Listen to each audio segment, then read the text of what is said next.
Papa, liboso to beta mwa masolo na bino, tolingi bo se présenter nano to yeba uzali nani. Mingi ba yebinga na Kongo ya Edingwe Mokonzi. Mais pour le moment na komi Edingwe Mapima Paul. Edingwe Mapima Paul. Solo toyoki papa alobi mingi ba yebele na kombo ya Edingwe sika akomi papa Edingwe Mapima Paul. Tomoni yo lelo awa pe olati molato ba Kimbangisti.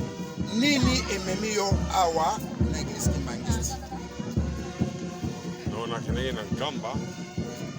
Miracle na moyo na Nkamba. Jamais na koyi kubosa. Ça veut dire un témoignage. Il y a un témoignage de l'église qui est basala. Mais avant na Kimbangi basala témoignage. Ce que moni likambo ya lipona yo moko. Ngape na moni ya lipona secret ya ngai moko na batiri. Merci toyoki ndenge olobi tomoni botamboli na mama bino nyonso bolati molato ya bakimbangistes. Nini pe okoki koyebisa na baoyo bazali kolanda biso pe mingi bazali kondima te ke papa Edingwe akoma na Kimbangiste. Nini okoki koyebisa bango?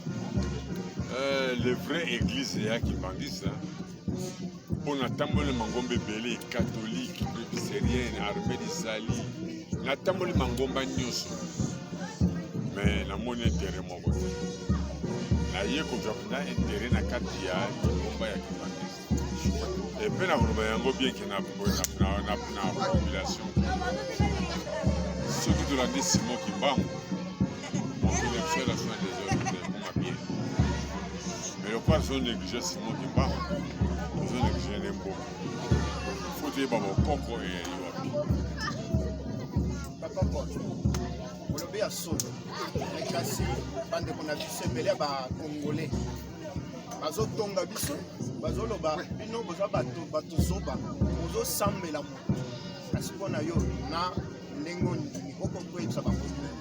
mais soki toza kosambela moto jésus christ alaki taba jésus christ azalaki moto tozalaki mpe tokumisa jésus christ alaki moto et pourquoi tokosambela Simon Kimbangu parce que jésus christ avant akende atikaki pouvoir nyonso na maboko ya Simon Kimbangu so bayebaka ntina na mais monsieur Paul lelo oyebi Simon